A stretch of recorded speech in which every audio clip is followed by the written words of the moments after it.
Jeong is the support player for Athena. As we can see, she is rocking the Taric, but over on the other side, Wisdom on the Alistar. Welcome back, ladies and gentlemen, to the Solo King 1v1 tournament featuring all of your favorite players and teams from this season, Champions Korea. And my name is Rapid, with me is Achilleos, and we're into game number 1 of our second best of 3 of the night, as Incredible Miracle face off against their sister team, I Am Athena, Wisdom versus Yeji Jeong. And this game just went from being interesting to really hype. I think you mean fabulous, Achilleos, because we do have an Emerald Taric on the Rift. And while this is the very first Taric game, this is not the first Alistar game. We saw a first Alistar game, I believe, played in the first week, I want to say. Yeah, it was Watch versus Arrow. They both agreed to play support champions versus each other. They were not the greatest matchups, but Alistar does bring a lot to the table. And we didn't actually get a chance to check out the runes and masteries for players before we got into this game, so it'd be interesting to see how Wisdom decided to spec his Alistar.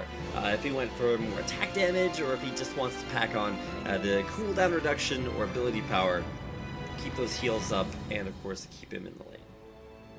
Yeah, not too sure. What we do know, though, is both going for the Crystalline Flasks, as well as both going for Flash Ignite with their Summoner spells. Yeah. So we're going to see some pretty aggressive play, I feel, coming out from these two in this matchup. So I'm already getting hype. I feel the blood rushing.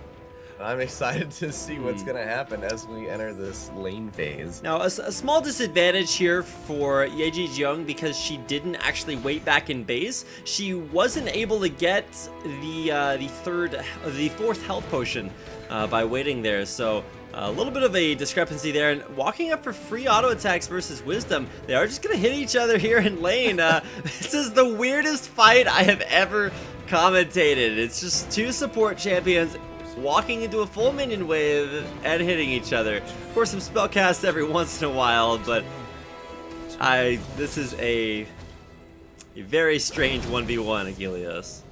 Absolutely. I'm not really sure what to think of it so far.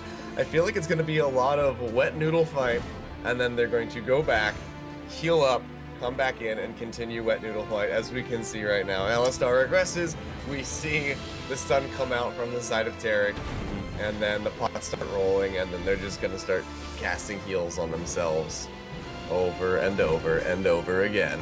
Yeah, now heals should be maybe a little bit more prevalent for Wisdom than they will be for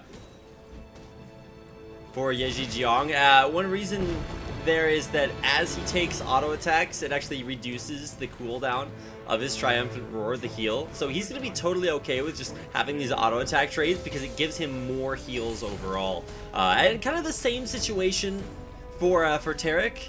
Every time he casts Imbue, it's going to have its cooldown reduced by auto attacks because it's going to empower him with his Gemcraft passive. You see Wisdom a little bit low on mana, not where you want to be for an Alistar. Now Jeong really, trying to capitalize on that, firing back with some autos, but he's taking a lot of minion damage from the wave here, as we can see. All right, now level 4s for both sides, and with lower than about 300 to 400 HP, that means Ignite is gonna take off, almost a quarter of your health. So anytime you go in for a fight, you're gonna have to realize you have to get out of that fight with enough health to survive through Ignite as well. So relying heavily on sustain, not only just from consumables, but also from their champion kits. Yeji definitely coming out on the lower side of these trades, and actually might die here to an auto attack Ignite. There's the Ignite to cut the heal, but it was just not used in time. Yeah, really, really close. And as you can see, Yeji actually why is she sticking around? Oh, okay, so Wisdom's out of mana at this point, so he can't really do all that much.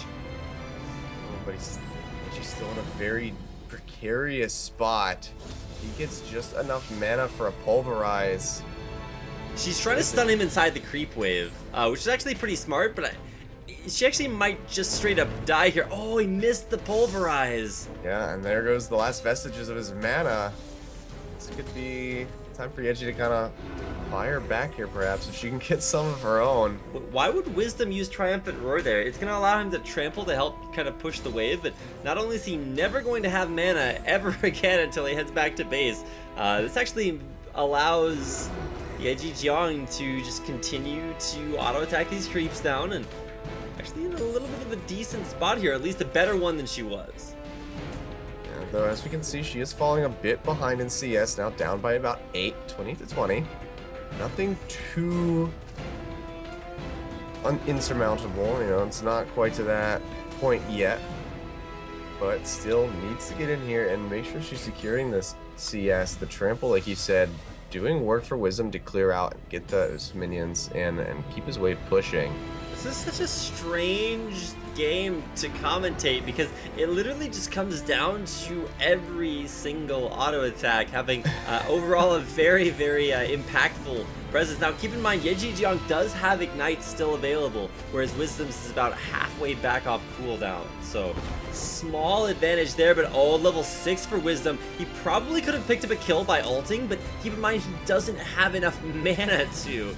So something to keep a timer on. Cannon minion CS there, but once again, Yeji will die off of an all-in, so win condition here for Wisdom is just getting out of mana. Yeah, and Yeji has to be very careful, does have that Dazzle to stun out Wisdom's Alistar, but he can just go ahead, pop Unbreakable Will if he gets enough mana for it, break straight out of that stun. You can see he's playing very forward underneath of this tower. He was trying to get Yeji to auto-attack him, and she did, and she took so much damage from all those creeps that she might actually die here. Wisdom just waiting for enough mana for a pulverized auto-attack combo. But once again, he would have kill potential if his Ignite wasn't down, but still having to play defense. Gets that pulverize in, takes a turret shot for it, he still has the advantage here. Yeji just so low on mana, not really able to get any spells out currently. As we can see, CS difference is growing very slowly. Now 11 behind, 10 as I speak the words. But man, this is such a bizarre game. This is not what I expected when I woke up this morning. Rapid, I just I didn't wake up and say, you know what, Alistar Taric. That's gonna be nobody expects the highlight of my day. The Taric Inquisition. Whoa, there's Ignite turned around. Ultimate used by Yeji, but once again, she is lower in HP, very strong at this point, and actually might win this off an auto attack. There's the turnaround, the Ignite taken down, the flash in, the auto attack for Wisdom, and it'll take her out. Now, he will die to creep damage off the back of that, or at least he might have.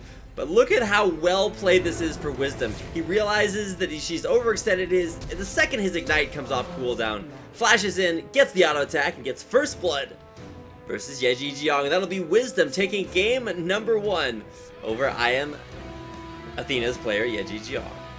Wow, and he actually did live in the end. The minions weren't able to win it out.